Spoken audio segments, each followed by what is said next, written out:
this last one, I think will wake some people up that are listening today. So Forbes did this study. They found that people with high EQ compared to people with low EQ made on average $29,000 more a year. Wow. $29,000 more per year in their salary if you have high EQ versus low EQ. And it was tied to, they evaluated all top performers, and 90%, almost all top performers have high emotional intelligence with whatever field that you're in, whatever that's related to. The people at the top of their game, they have high EQ.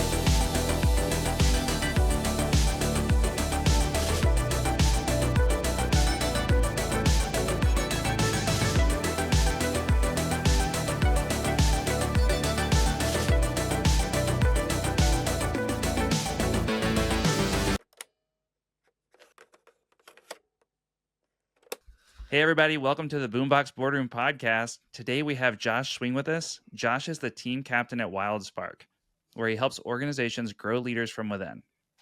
He's worked with over 600 teams, hosts the Secret Sauce podcast, and brings a mix of energy, authenticity, and real-world experience to leadership development. Josh, welcome to the show. Welcome, Josh. Yeah, Jared, Bill, guys, it's so exciting to get to be here. Behind the scenes for all of our listeners, our first call, it was just like instant friendship. Like we laughed for 90% of the call. And so this is going to be a really fun conversation today. Thank you for the kind words, Jared. That's probably kinder than I deserve. But it has been really cool getting to be a part of the WildSpark team for almost the past 8 years and just seeing the impact that's been on the other side of that by getting to focus on very impact-minded, people-focused leaders inside of organizations that just want to help other people show up as their best self, maximize their potential, be as happy as they can possibly be through the work that they get to show up and do every day. So thanks, man. Yeah, absolutely. That's great. Man. And hey, tell everybody about the Secret Sauce podcast real quick, just so they can kind of get, I know you have a big fan over at Chick-fil-A I've heard about. Yeah. So maybe you can share a little bit about that. Yeah, for sure. I'll give you the quick origin story of the podcast. So it's been around for about 3 years now. Secret Sauce podcast. The whole premise of the podcast is that everybody has their own secret sauce, whether you realize it or not. There are unique factors that are ingrained in you that allow you to show up in the way that only you can show up with the people that only you can show up to, because only you are in the unique, like you're the only common factor in the unique circles that you're a part of. And so it's just helping people tap into their unique secret sauce and maximizing it so that they can leave the most impactful legacy that they can possibly leave through the relationships that they're a part of. And it started, really, it was in the pandemic. We were scrambling just like everybody else was of like, let's make sure our business doesn't go under. So what can we do to like stay top of mind for people? And right. This was like during the podcast boom where everybody was starting. So let's start a podcast. How hard could it be? It's actually pretty difficult to do it, especially if you do it for a longer period of time, difficult than one might assume. But, and so, it started because I had hundreds and hundreds of connections with different Chick-fil-A owner operators across the country.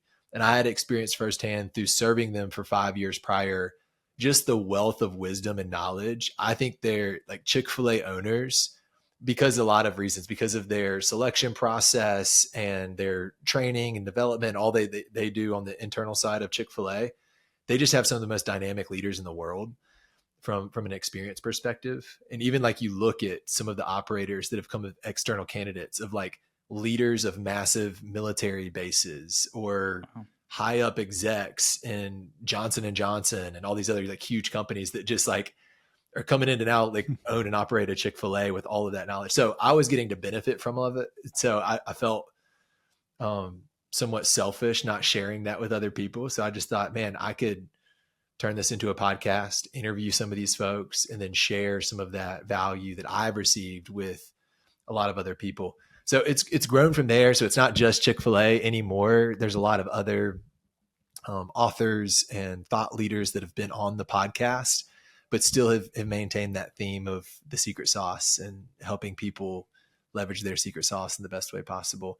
Dan Cathy listens to the podcast, which is really cool. If anybody is familiar with Chick-fil-A, Dan is the previous He just rolled off as CEO of Chick-fil-A. He is the son of founder Truett Cathy. And I found out from like a friend that like, I think Dan listens to the podcast. Like he brought it up in a conversation that he was having with them. And I was like, no way. Like, is it like, he's one of my business heroes. And so I was immediately like floored just knowing that somebody like that was listening to something that I was putting out there. And then I got the opportunity to go speak at a leadership conference, and it was a Chick-fil-A run leadership conference. And so I was told that I was going to get the chance to be a keynote. And that's all I was told at the time. So I was like super excited. I was like, let's go. This is my first keynote that I've ever done before. And I was fired up. I was telling my wife, like, you'll never guess, like I got an invitation to go do a keynote. And then they sent me the first marketing material that they were using for the conference. And it was my face, like a little circle with my face in it was right there in the middle.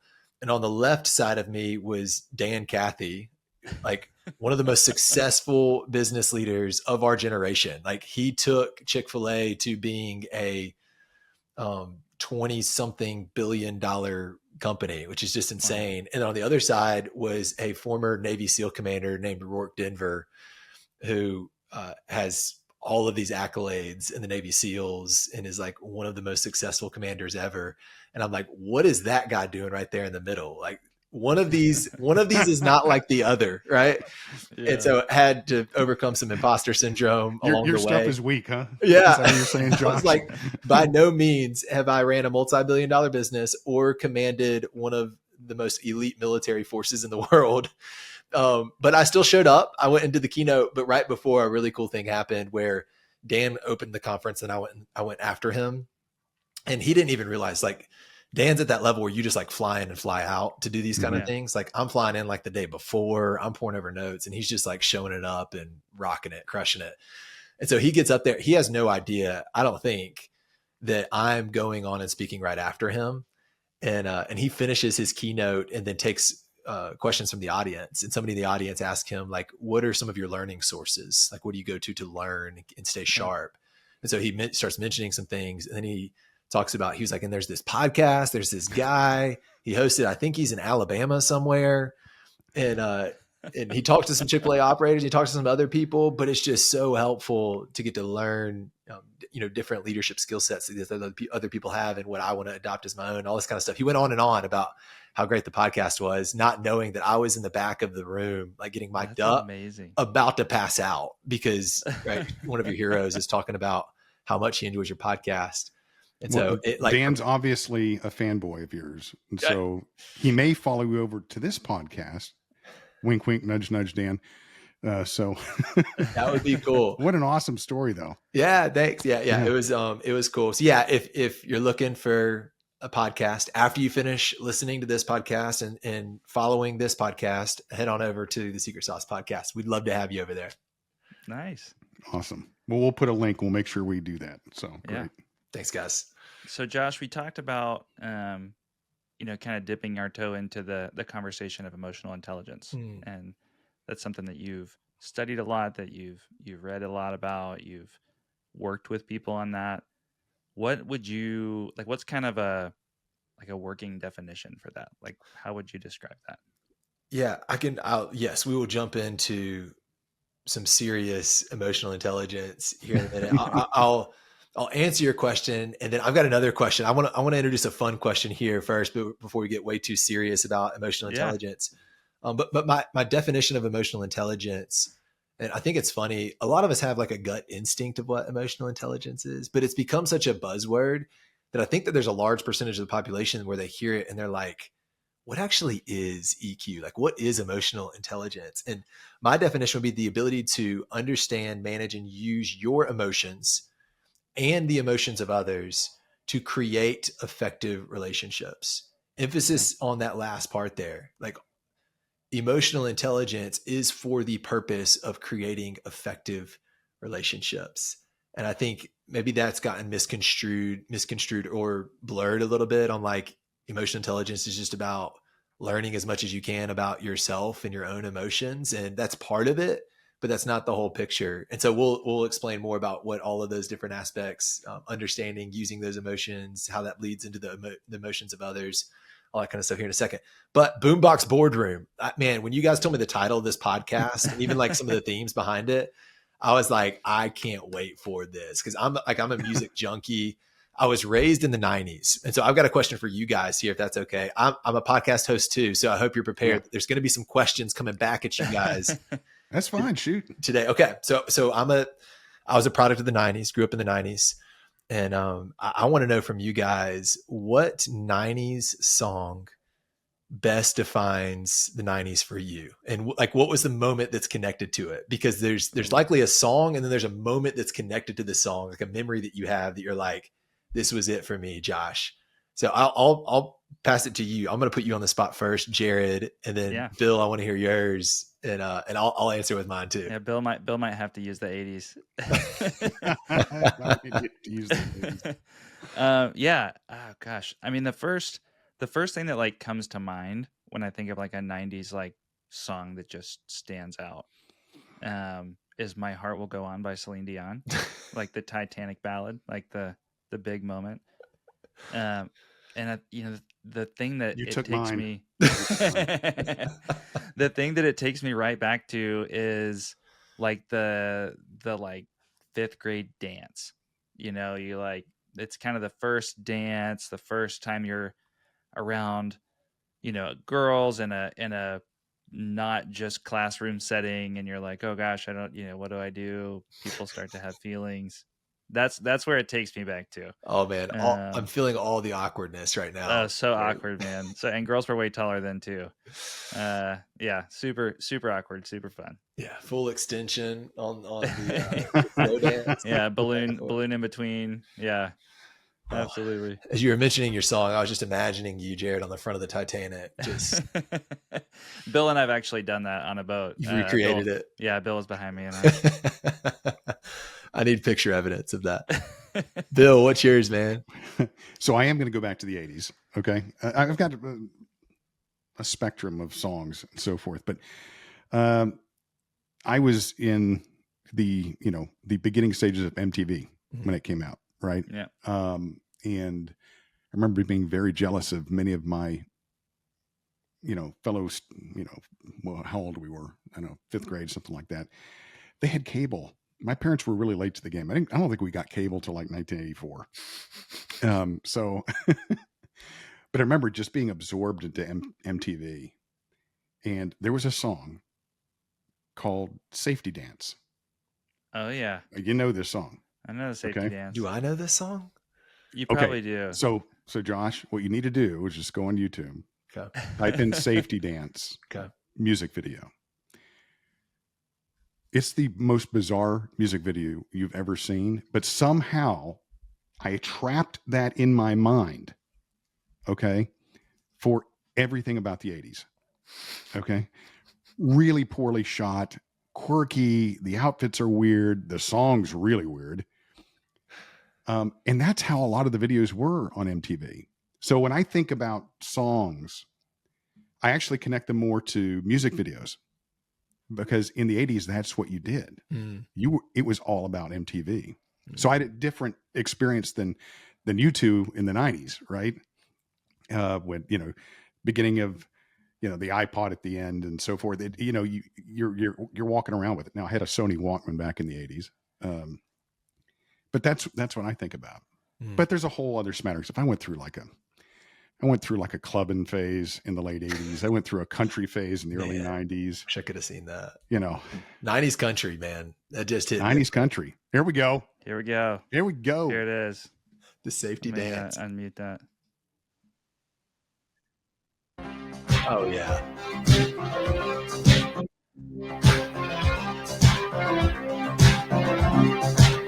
We can dance if we want to. We can leave your friends behind. Cause your friends don't dance, and if they don't dance, so strange. No friends of mine. Go where we want to. Yes, that's the song. Oh man, I have so many questions about what's happening in this music video. I need I've never seen the music video. Yeah. No, if you want another really bizarre one, go watch She Blinded Me with Science. Okay. Again, one of those. You can really go down the rabbit hole with these things. I can't tell if this music video inspired like what became the Lord of the Rings, movies, or if it's more Princess Bride. I don't know. It's kind of somewhere in the middle there. I had more of a Princess Bride feel to the to the aspect of it. Man, that's great. I'm so Awesome. glad, Bill, that you uncovered that gem for all of us. Well, thank you for asking the question. Actually, that kind of took me back a ways, not that I'm not, representing 70s, 80s here a lot, but yeah, that was good. Yeah. For those listening, not watching, you need to go watch, because we just saw a clip. We just saw a clip of the music video, and it's worth going and searching for. So if you are listening, just go search Safety Dance, and you will not be disappointed. Man, on a similar note, music videos were still a huge thing in the 90s too. Mm-hmm. Yeah. And so eventually that was like MTV for me, but like there was a lot, like I was born in 89. So like a lot of the 90s, I wasn't allowed to watch MTV, right? MTV was something you had to sneak and watch if you wanted to watch some of the music videos on MTV. So, but Disney Channel also would like play some music videos from now and then. Yeah. So 2 songs stick out to me. Hanson, Bop. Oh yeah. Is just, I mean, it's gold. It is gold. And immediately after listening to it, you had to like strap on your rollerblades and head out to the driveway. I mean, we made like a makeshift ramp. We got like a plastic table, propped it up on some chairs. Another kid in the neighborhood broke his arm on it. But there's a whole thing there. And then the other one, I remember NSYNC, like they did like a live NSYNC concert on like Disney Channel. I watched it, saw him like hit a backflip during the performance of the song, and so immediately like had to go start trying backflips on the trampoline, which probably also led to another broken arm at some point. I'm noticing there's a theme here, like a lot of danger associated with the 90s, but those are no. So Josh, really quick, I got to call you out, and Jared knows exactly what I'm going to do here. So my wife, if she was sitting here, and she was also a 70s, 80s kid. Okay. Right. She was always, and still is, about the Backstreet Boys, not NSYNC. Wow. She's a Backstreet Boys girl. Like big time. Heavy fangirl. I mean, multiple trips to Vegas. Just, it's crazy. She like went for the reunion tour. Oh yeah. No, we did I got her VIP really good tickets. Meet and greet, Wow. the after party. Yeah. Yeah. Crazy. And she got a little wild. And we're going back this summer to the Sphere, so she can see them there. Wow. Backstreet's back, baby. So all right. Hey, there's no party like a Backstreet party. I mean, they're great. NSYNC. I mean, usually like it was pretty polarizing, right? You had like a period of time where it was like you're either team NSYNC or you're team Backstreet. Mm-hmm. I was, more of an enjoyer of all of them. I mean, they both had some bangers, Oh yeah. Can't deny it. Awesome. Yeah. Major boy band era. And then there was 98 Degrees, and they just kind of hung off in the shadows a little bit. Yeah. Lived in the shadows. Yeah. Well, man, such a fun question. I think we can tie it in a little bit today. Like, as you reflect back on the 90s, regardless of what your defining song was, I think there is something that we can all agree on, is that times were much simpler. There just wasn't as much technological advancement as there is today, that I think has definitely been a big obstacle with people's ability to grow in their emotional intelligence. I mean, you think about some things like, did you guys play video games growing up at all? Sure. Mm-hmm. Yeah. Okay. We never would have guessed, Bill, by the giant Star Wars stuff in the background. Oh, but that thing. Yeah. But like, to play video games right now, kids can like in a couple of clicks hop on Fortnite and instantly be paired with people to play with. Right. What did it look like if you guys wanted to play video games with somebody back in the day? They're sitting next to you. Yeah. And you're taking turns. You had to plan it, right? You had to plan of like, are we going to go to your house? Are we going to go to my house? When can we? And then we had LAN parties. Yeah. Like, everybody'd bring their Xbox and show up and hook it up to the different TVs. And, yeah. Right. Yeah. And if like you wanted to talk smack, you had to say it to their face. You couldn't say it behind a mic and a headset. That is the truth. Yeah, you weren't like this anonymous voice. They knew exactly who you were. Yeah. And where you lived. Exactly. And I think that that's one example, but it's relevant in a number of different ways. I mean, the simplicity of like how we can get food without ever interacting with a human being, or groceries Yeah. without ever interacting with a human being anymore. I just think that there's less and less required human interaction in our world today that has created almost an emotional illiteracy with our ability to navigate relationships and conversations to the best of our abilities. And so we'll walk through a framework today of how we can do that better. But to simplify the framework, it's how do we read ourselves? How do we read our own emotions is first, self-awareness. And then the other R, there's 3 R's. So make it easy to remember for people. The first one is read. How do we read our own emotions and have self-awareness? The second one is recognize. Sorry, the first one is recognize our own emotions. The second one is read. This is all about social awareness. How do we read others? How do we read the world that we're creating, how people are experiencing the world that we're creating around us? And then the last one is respond. And it's all about how do we respond in light of those 2 things? How do we adapt our actions in a way that creates those effective relationships that we talked about a moment ago in the definition? But I mentioned like the gut instinct that we all have with emotional intelligence. We've all experienced high EQ people and low EQ people. And so I'll crowdsource this, but Jared, I'll throw this at you first. When you think about like people who you've been around with high EQ, like highly emotionally intelligent people, what were some of the indicators that person had a high level of emotional intelligence? I know I'm putting you on the spot here, but what were some of the things that just pop up immediately? What's your gut reaction to that? Yeah, eye contact's the first thing that pops up. I feel like people with a high EQ definitely lock in and they're engaged with you when you're talking to them, and when they're talking to you, it's not easily distracted, pretty focused type people.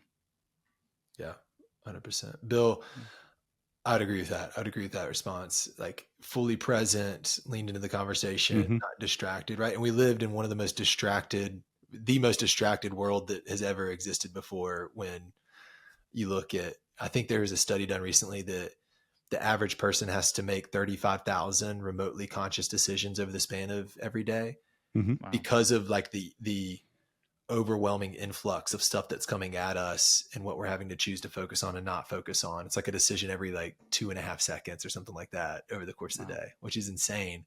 But I think you're right. Because of that, it's harder than ever to be fully present, lock in, make eye contact, and focus on one thing at a time. Bill, on the flip side, I'd love to hear your take on the opposite side of this question. So when you've experienced people with low emotional intelligence, and we've all experienced them before, don't name any names here. You don't have to call anybody out. But what were some of the indicators that somebody had low EQ? It's a great question. Very self-centric, selfish, in not only their physical interaction, but their verbal interaction, making it about themselves. And that's where I see people just not reading the room, not reading other people, not being genuine. Really extending a bit of grace to people. That self-absorption is, I mean, an EQ killer, right? If you notice that the only person they're thinking about is themselves and they don't have any awareness into what's happening around them with others. 100%. Are we talking about Jared? Oh, sorry. No. Oh, nice. He's on the call. Hey, nice. Bill, he's on this with us. Yeah. So like you hear even the breakdown of what both of you shared, and these stats that I'm about to mention will make a lot more sense because of the explanations that you just gave. But through some studies that have been done, they've evaluated people with high EQ and people with low EQ. And what the studies have found has been, I mean, shocking, really revealing when it comes to how does EQ play a role in our impact and our effectiveness and our success and our performance, all of these things. So some of the stats that I'll mention: people with high EQ see a 50% reduction in conflict in their lives, a 50% Like you cut the amount of conflict that you have to navigate in half if you will have high EQ, right? You think about it, right? You're eliminating a lot of those conflicts before they even come up because you have the EQ to be fully present, to listen, to understand where people are coming from, to not be self-absorbed, right? Like you talked about, Bill, to be others focused, that allows people to feel seen and heard and valued so they're not upset with you creating that conflict in your life. And who out there would not want 50% less conflict in their life? Nobody that I've met enjoys conflict. And then people with high EQ are 3 times more effective at navigating change and ambiguity. And we look at all the factors that are around us in the world that we live in today, AI, everything that's happening right now. The world is changing faster than it's ever changed before. And so I think our future success will lean on emotional intelligence and our ability to navigate these changes with excellence in the moments of ambiguity when we don't have all the answers, but getting to lean on relationships and our ability to navigate those is a way to be successful. This last one, I think will wake some people up that are listening today. So Forbes did this study. They found that people with high EQ compared to people with low EQ made on average $29,000 more a year. Wow. $29,000 more per year in their salary if you have high EQ versus low EQ. And it was tied to, they evaluated all top performers, and 90%, almost all top performers have high emotional intelligence with whatever field that you're in, whatever that's related to. The people at the top of their game, they have high EQ. So I believe IQ is important, right? It is important to be technically knowledgeable about whatever it is that you're focused on and how you're trying to add value to the world. But I believe what's more important and what is even a bigger indicator of our future success is going to be our emotional intelligence, because we know that we are wildly more successful. We can lean on the power of a group, of a team, than we are on our own. It's just, it's basic math, right? A group of 5, 6, 7, 8, 9, 10 people working effectively together is going to be able to accomplish way more than one person that's working by themselves over on an island alone. So I just think that, to summarize, emotional intelligence is critically important to our success as leaders. Is what I'll leave it at. Whether you need a new Salesforce partner, need to replace your current Salesforce partner, or just need a second opinion, look to VectorX. We deliver Fortune 500 quality for less cost, less time, and less frustration. Visit VectorX.com today. Well, and so as Bill pointed out, some low EQ person like me, how would I go about making $29,000 more a year by getting my EQ up? Yeah, that sounds nice. What would be the path forward there? Yeah. Bill, after this, you have to pay me more money. So the first step, and I shared this a second ago with the 3 R's. So the first step is that recognition piece, the recognize R. And this is all about self-awareness.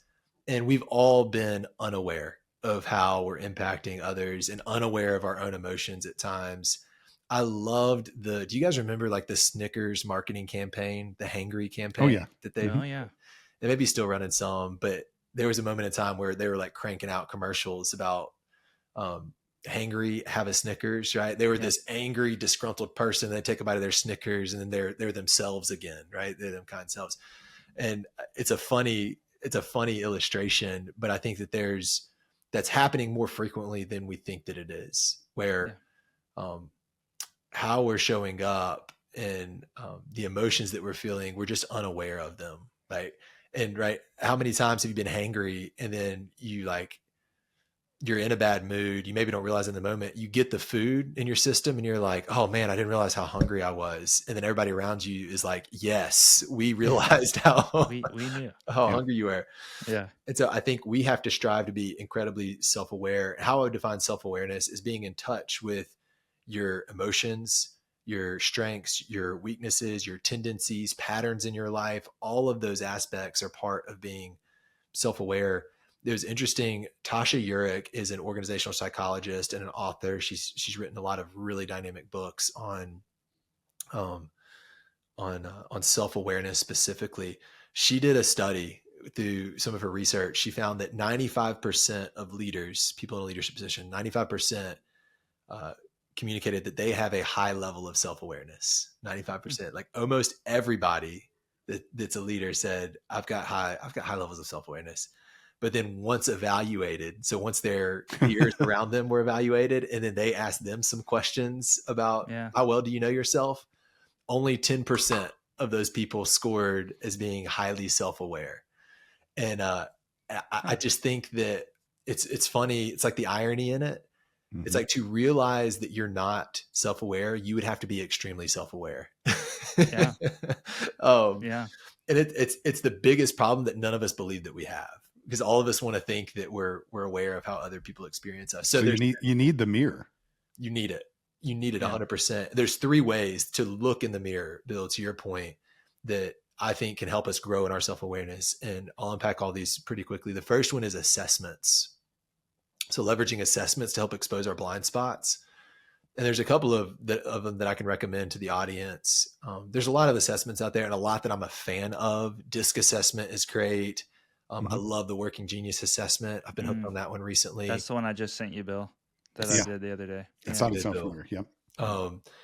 So those are 2 great options. You have to pay for both of those. There's a couple free options. So if you have listeners and they're like, I don't know about what this Josh guy's saying yet, I don't know that I want to put money around what he's saying yet, but I'll dabble in a free option. Liz Wiseman is an author. She wrote a book called Multipliers. She has a free assessment called the Accidental Diminisher Assessment. If you Google it, you can find it. We can also probably link it in the episode description. But it exposes where you may be accidentally diminishing others. You probably interpret it as a positive, but others may be interpreting it as a negative on how they experience you. And so that's one that I would recommend. And then the other one, there's a high 5 assessment that is like a light version of Strengths Finder, which is a very popular strengths-based assessment. It's a free version. So it just gives you like a top 5 of what are your strengths that you can lean into to add more value to others. So that's the first thing, assessments. And the second thing is getting feedback. It's getting feedback from other people. Just, again, we all have blind spots that we can't see without the help of others. Asking others is a way of looking in the mirror. And I just think it's important to constantly think about, and the last one would be reflection, just reflecting, putting thought, concentrated thought towards what is it like to be on the other side of me? Yeah. Just a powerful question to ask. What is it like to be on the other side of me? What's it like to be on the other side of me as a podcast host? What's it like to be on the other side of my text message that I send her? What's it like to be on the other side of a date night that I'm a part of? What's it like to be? Oh, I've gotten that feedback before. You can save that one, but we'll unpack that feedback in another episode, Bill, on relationship advice later. What's it like to be on the other side of my Slack messages or my emails? What's it like to be on the other side of a meeting that I conduct? What's it like to be on the other side of my social media accounts? Like we need to be asking that question about every different thing that other people are a part of to ultimately have the self-awareness that we need to have so that we won't fall in that 90% who are not self-aware will fall into the 10% who actually are self-aware from the Tasha Eurich study. But that's the first one is recognizing and self-awareness. Yeah, man, that's a great breakdown. It really does come back to, I mean, even just while you were talking, I could sit there and think about things I've done in the past as a leader that I regret, where I was like, man, I would have hated to have sat across the table from me when I was acting like that. That would have been terrible. Can I offer up it's part of your third one, the reflection, right? Yeah. But it may be another tool because I've done this. Mm-hmm. We're doing a podcast right now. We're filming this. People do meetings and they film those meetings. Go back and look at yourself. Ooh. Yeah. Go back at yourself. I've done it 100 times. Meetings with clients, meetings with internal resources, employees. And then this. Yeah. It's been a great tool to go, boy, you got to really change that. You came across as an arse, or what, but it's right there available to you right now. I remember, Bill, the first time that I recorded a work call that I did, and the amount of filler words that I used, I was like, how can anybody fight through these to understand what I'm saying? This is obnoxious, but you never know until you watch it back. I didn't have that awareness while I was doing it. It wasn't until I went back and watched the recording until I saw that. And there's there's a reason why the best athletes in the world, they go back and they watch game film over and over and over again. As uncomfortable it is to expose your mistakes, it's necessary to have the awareness to make the adjustments and to grow in the way that we need to. Bill, that was a great addition. Anything else that you guys have on like the assessments, feedback? I like how you're approaching it, that it's not just one thing. There's multiple ways to look at yourself through the eyes of others, you know, through these recordings, and just some kind of self-introspection delivered to you quietly Jared shared his assessment result with me. Just says, does this make sense? Oh yeah. Pretty good. Yeah. You know, I'll never see how he answered, but I see the summary and result of it. And I think you need multiple tools. I love that you combined two of them too, Jared, like bonus points for you, that you did the assessment piece and then also you probably hit all three, right? You did the assessment piece, you reflected on your results, and then you also asked for feedback on your results. Does this make sense for me and how you've experienced me based on what this is saying about my wiring, which is really cool to see. Yeah. No, a funny story really, really quick. We were talking about those recordings and looking back. I was once recorded, this is probably 98. Okay. We really started first consulting then. And somebody had audio recorded, we didn't have this back then. And I went back and listened to it to kind of like fill in my notes. I sounded like every, right out of college consultant using words like synthesize, harmonize. And from that point forward, I really scolded myself. I said, I'm not going to be that guy. I'm going to talk normal. Okay. Yeah. Well, now you use words like ninja and rock star.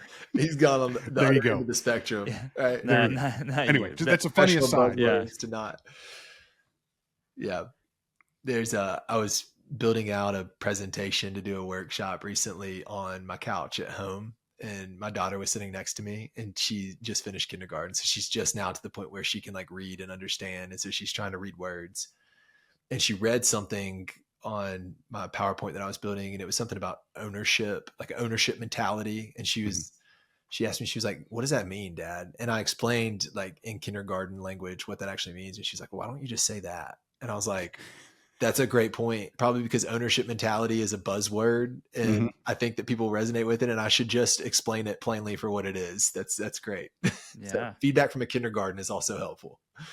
Yes.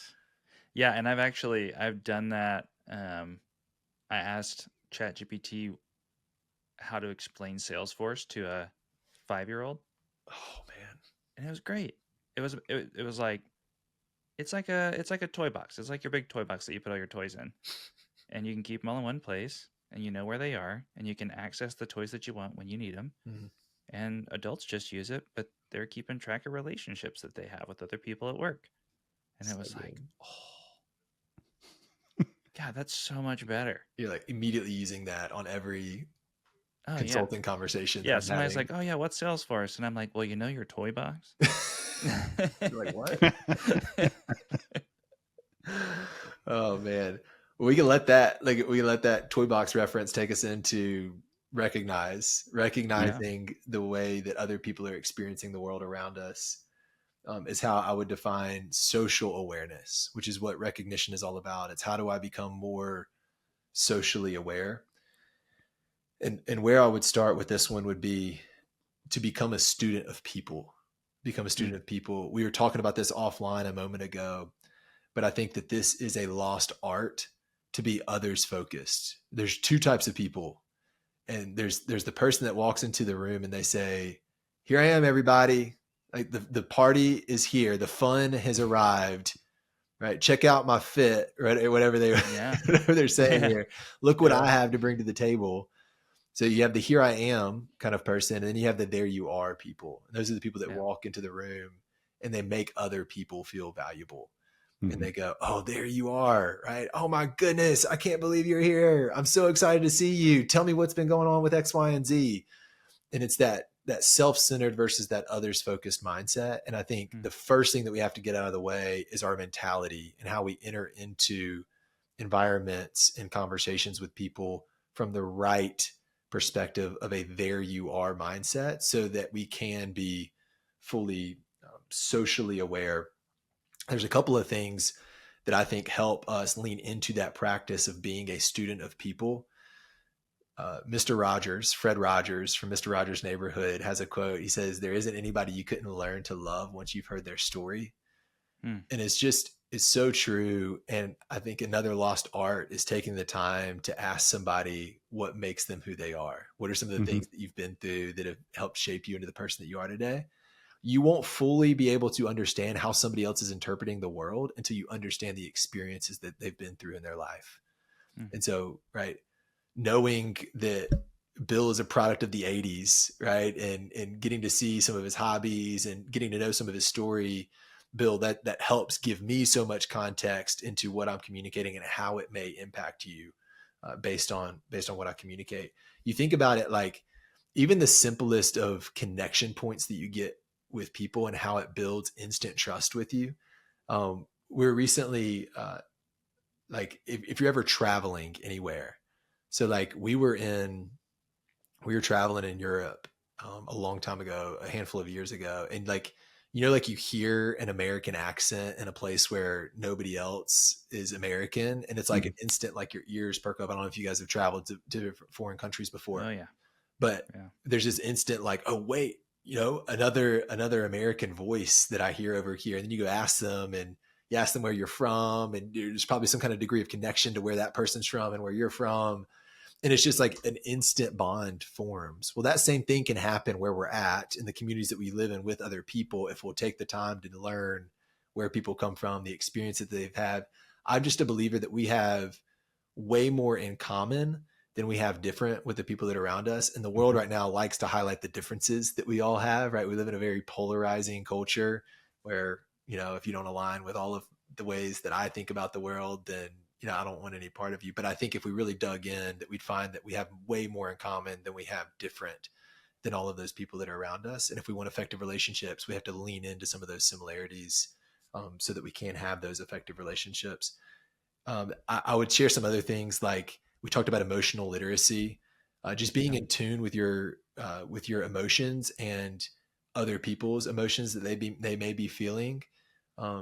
And this is something that we have to work at, right? Because anybody that has kids, right, and everybody was a kid at one point in time, when you ask your kids and they come through the door, hey, how was your day? What do they say? Good. Yeah. Right? One word responses. Good. Yeah. Right. There's no articulation of the actual feelings that they had over the course of the day. And I'm at fault of it too. Man, how you doing? Man, I'm doing great. Thanks for asking. Right. And I don't actually dig in and communicate about those emotions. So we have like a feelings chart. There's a feelings wheel. So if you Google feelings wheel, there's like this wheel that's been developed and it's got major emotions broken down in a bunch of smaller emotions around it. And it's just a helpful reference guide for like to be able to pinpoint and put into words exactly what you're feeling and to build that emotional literacy muscle so that you can understand, recognize when you see it in other people. Reading body language is another big part of it. I mean, go watch Inside Out or Inside Out 2, the Pixar movies. So helpful for being able to better understand like emotions and the way that it makes other people tick and yourself tick. So those are just some ways that we could continue to grow in our social awareness and being fully aware of the world around us that we're creating and how other people are experiencing it. Would you guys have anything that you'd add to that on ways that you've become maybe more socially aware or learned some lessons along the way of how not to do things? Yeah. Somebody told me a long time ago, so you need to be more relatable. And this kind of goes to what you were talking about, understanding how people live, and you'll better understand their perception of the world and how they're reacting to it and how they're getting engaged in it. And so you got to be relatable, and everybody can relate. And I do agree with your statement. We have a lot more in common than we have differences, right? And those conversations are very important. So when I try to engage with people, I try to find something to relate to them with. Okay. Whether it's children, whether it's, the journey from one job to the next, maybe it's a location, a school, something like that, to be able to connect, because I think you need that relatable moment to unlock the door. Okay. To get inside. Okay. Kind of your, what was it? What was that? In and Out? What was that movie? Inside Out. Inside Out. Yeah. Sorry. If you can't relate with somebody, they're not going to let you in at all. And I think people with higher EQ have a really great way to unlock quickly. Yeah. I think for me, the thing that stands out, just to your question and the way that I've kind of viewed people and viewed the world, and I don't remember when I first had someone share this with me, but the idea that everybody, and you mentioned this earlier, the idea that everybody was once a child. Everyone was once a baby. Yeah. They were innocent. And when you take a step back and look at the person who's losing it at the register on the person because they didn't get their order right, or the person who's screaming out their window driving down the road because somebody cut them off, you start to realize something serious happened in that person's life. Yeah. Whether it was 10 minutes before or whether it's been compounding since they were a baby, something has changed in that person's life and impacted them in a way that they're responding this way. And when you start to see people that way, there's just so much more grace to be given. It's easier to show grace. And then you can start to understand and maybe walk with them through that transition. So that's been a huge thing for me to reframe. Man, I agree so much. It drastically changes things when you walk through life with that perspective of you never know what somebody else could be going through. And it's there's a reason why they're acting in this way. There's the fatal attribution error that we all make as human beings. We judge other people by their actions. We judge ourselves by our intentions. So we'll judge ourselves by our intentions and then make excuses for our actions of how those play out. But others, we don't give them that grace. We judge them by their actions and we don't think about maybe the intentions behind what they were experiencing in the moment. But that's really good. The last R, guys, we'll round it out here with the last R, response. So it's all about responding. How do we respond now in light of the emotions that we're feeling? You're in Chattanooga, Jared, and you're up in the mountains, Bill, in North Carolina. No, it's actually a hill right outside of Charlotte, but it's called Kings Mountain. It's called Kings Mountain. It should be called Kings Hill. But Bill and I both live on things that are called mountains that are geologically actually hills. Yeah. So, well, talk about being self-centered. You guys aren't far for some rivers, right? Have either of you guys been whitewater rafting before? Yeah. Okay. Oh, yeah. No. I'm not crazy. Well, if you've been whitewater rafting, you're at the mercy of the river, right? And especially if you're hitting some level 4 or 5 rapids that are crazy. Yeah. And I think a lot of people operate life like a river, like a whitewater rapid river, with they're at the will of their emotions. Whatever they're feeling is guiding what they're doing, and they haven't seized control of it. And I think our life should look a lot more like, in the way that we interact with our emotions should look a lot more like a pontoon boat than a whitewater raft, where we're falling out. We're going to have to go toes up so we don't get sucked under the water and drown, right? We want to be on a pontoon boat, right? How relaxing does that sound? Bill's sign me up for the pontoon boat. Give me a drink and a koozie and a sun hat, and we're good to go, right? So well. High EQ. Yeah. It's how do we do that? How do we take control of our emotions and navigate them in a way, direct them in a way that they're being used for a good purpose? I have this self regulation map. And that's what it all comes down to, is self-regulation. What is our ability to control our emotions and adapt our actions to bring out our best and the best in others? And so there's a roadmap of anything that could potentially happen to us. And it all starts with a trigger event. So there's trigger events all around us in our lives, things that evoke some type of emotion from us. And it could be, right, a trigger emotion for me would be my kids leaving their toys out everywhere, all over the living room. They didn't clean it. They didn't clean up the thing that they were playing with before they went and got out the next thing. And so now it looks like a bomb just exploded in our living room. Trigger event, right? I step on the Hot Wheels car and I am immediately angry and frustrated and about to blow a gasket, right? You guys have any fun trigger events? What's a trigger event for you guys? Oh gosh. I don't think. When my son talks I don't think we have back to enough me. time in the podcast for me to Yeah. listen to everything. No, when my son talks back to me, like when I'll tell him not to do something, and then he'll just look at me and just like say no, very disrespectfully. I mean, he's 4, Sure. so but Still, but yeah, those are the moments where I'm like, ooh, buddy, like I'm feeling something in here. That's triggering you're some lucky emotions. you're 4. Like My trigger is just catching people in obvious lies. Ooh. Oh yeah. I expect people when they're talking to me to be truthful. Yeah. Even if the truth sucks. Yeah. Yeah. And then like the continued denial of the lie is just, oh man, that will compounds it. That will get to you. So there's these trigger events, right? What are some of the emotions, Jared, that you feel when your son stands there and he says, "No, Dad, I'm not doing that"? What are you feeling? Oh man, it's straight anger. Anger. Oh yeah. No, that one gets me wound up. But yeah, I just get very angry and then the more angry I get, the more I do start to look introspectively and say like, well, why did he come back like that?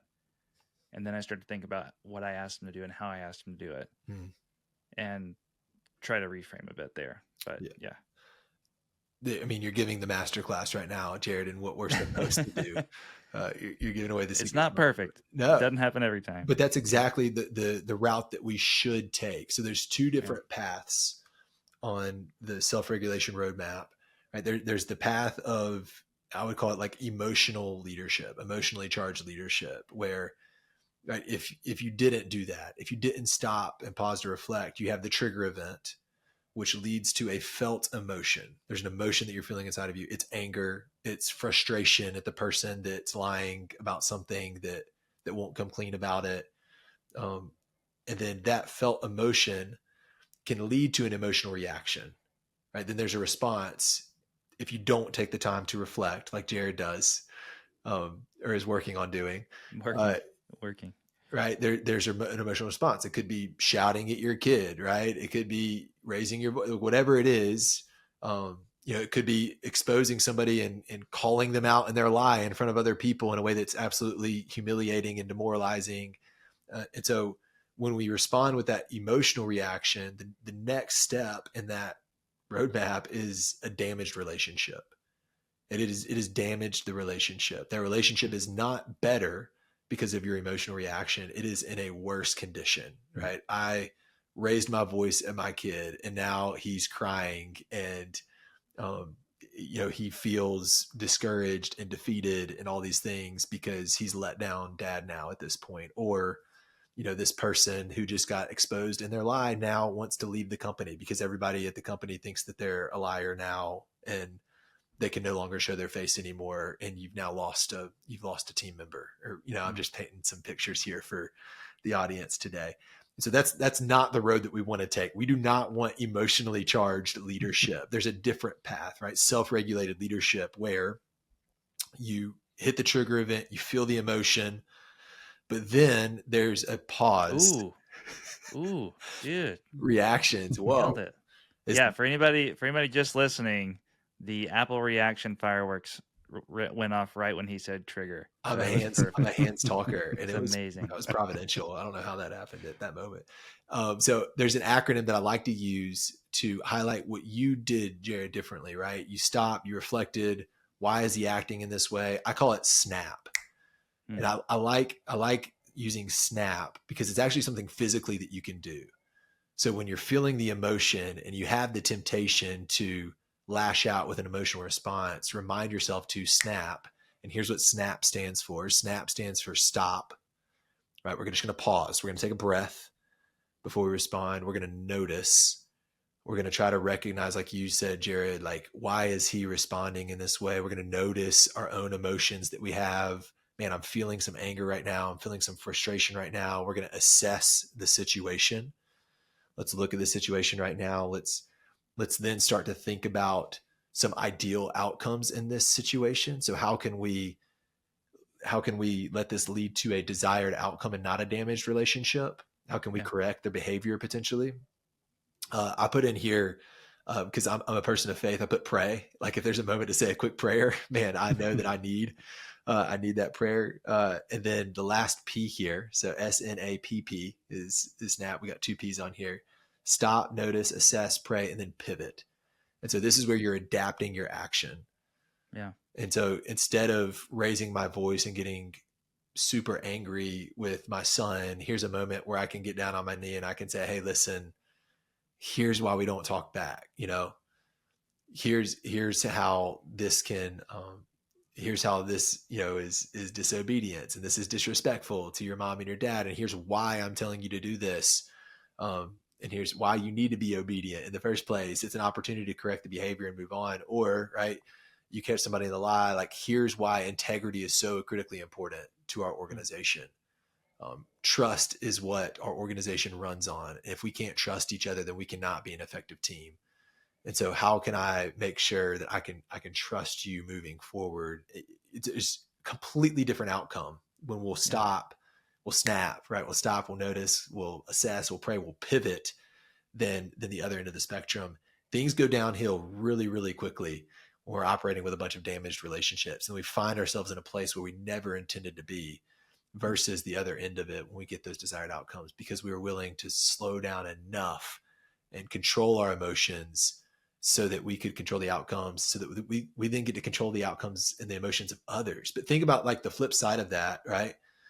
I yell at my kid and then they get more upset and then they go slam the door or they go throw something. And then there's just like toxic cycle, right? Of negative emotions and broken relationships that happen.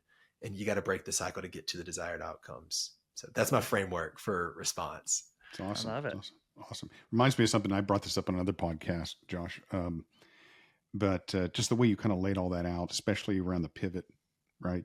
And the example that you gave, long believe that as leaders, it's our job to be coaches first before critics.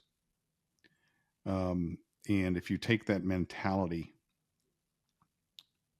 before you just launch into somebody, unless there was a safety issue, but take a moment and say, ask some questions, is that what you intended to do? All right. Let me show you a better way. Okay. And that can help diffuse if you just kind of approach that mentality. So in a way it's kind of the snap like effect. Yeah. Yeah. When you look at the world through that perspective, and you highlighted it well earlier, Jared, of like, you never know what's going on the other side of the relationship or the other side of the conversation, right? Like, what if my daughter is lashing out because she doesn't feel loved, right, in the moment? And that wrecks me as a father to think about, and to think that like I may respond in an angry response that would make her feel even less loved just destroys me, right? And if I would think about it, okay, well, maybe what she needs is to feel more loved in this situation, and maybe that would inspire the obedience and the respect that we're seeking out of this father-daughter relationship. So it definitely changes the game. It does. I read a story the other day about a dad who his wife had just left town for a week for a work trip. Just him and his daughter, and he needed to get her to school, and she just would not leave. She was frustrated. She was irritated. She wouldn't walk out the door. And he said he finally just stopped and sat down on the floor with her and just said, "You miss your mom, don't you?" Mm. And she just wept. And then he wept. And they just sat there together and talked about it and talked about how it's okay to miss her mom. And then as soon as they kind of got into that conversation, she like tossed her shoes on and skipped out the door to Ready the to car. But it was just taking that pause and saying like, this isn't her. Yeah. What could be going on? And then recognizing the thing that's, in her case, missing in her life that she just couldn't voice. Yeah. So it's powerful. Man, you look at it to like multiply it out, and it even holds even more significance. Like in life's most important relationships, right? Your ability to self-regulate these emotions and pivot and to respond in a way that creates the effective relationship that you want to have, right? It's the difference between, right, a marriage not working and working, and right, a daughter that wants to be around her parents as she grows up in an estranged relationship where you don't get to speak. It's just like those small moments is what adds up over time to create either the close proximity or the divide in some of life's most important relationships. And right, the Harvard study, I don't know if you guys have followed it, that details what makes people feel like they have lived a life worth living, like they've lived a fulfilling life of happiness. And it all comes down to your relationships. At the end of your life, how strong are the relationships with the people that matter most to you is not what you had in your bank account or what title you had or what accolades you got or what car you drove or how many beach houses you had or whatever it is. It all comes down to the relationships that you've invested in over the course of your life. So it's important, people. It's great. So true. Well, Josh, we're kind of coming up here on the hour. So, dude, thank you for being on the podcast. Thank you for diving into EQ and helping everybody learn how to get better and get $29,000 more a year. Here we go. That's what it's all about, the money, not the relationships, Josh. Come on. No, but seriously, thank you. I think there's a ton that I took away from this that I know I want to be able to apply. Snap's great. That's probably going to help me stay out of a lot of trouble with my son and maybe have that lasting relationship that I want. Yeah, Josh, this has been great. Actually, one of my favorites that we've done. A lot of great information, reminders of things. I'm older than you too, but learned some new things too. So very, very helpful. And I hope the audience, found a little nugget in there, if nothing more than to start the beginning of the R journey. I think it was very, very valuable. And when you're going to need to have you back on, because there's other topics we could go into. Tons. Yeah. Tons. Yeah. Residency. I'll just be here. Dan Cathy, until you guys kick me out. We'll keep them rolling through. Keep rolling, man. Thank you guys for leaning into the conversation. Your perspective and insights were extremely valuable, and even some of the examples that you shared, I think, have probably really helped the audience picture themselves in different relationships that they have, and different conversations that they have, and different emotions that they feel. And so I appreciate you guys being vulnerable enough to share just some real life examples here. And my hope is similar to yours, Bill. I hope that people can walk away with at least one thing from the conversation today and be better for it and have stronger relationships for it. And so I don't know what it is for you. I typically encourage people to walk away with one thing to focus on. It's easy to listen to a podcast like this and you hear all this different information, right? You got self-awareness, you got social awareness, you got self-regulation, and then you just go back to business as usual, right? As soon as you hit stop on this podcast, you move on to the next thing. But how I would actually encourage people is to lock in on one of those R's. So there's likely one that you do pretty well, right? And there's likely one that you don't do as well.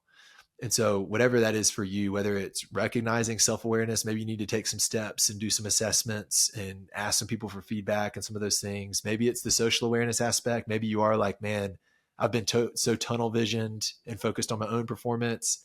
I haven't looked up. I haven't read the rooms. I haven't been Yeah. a here I am leader. I haven't been a there you are leader. I've been a here I am leader.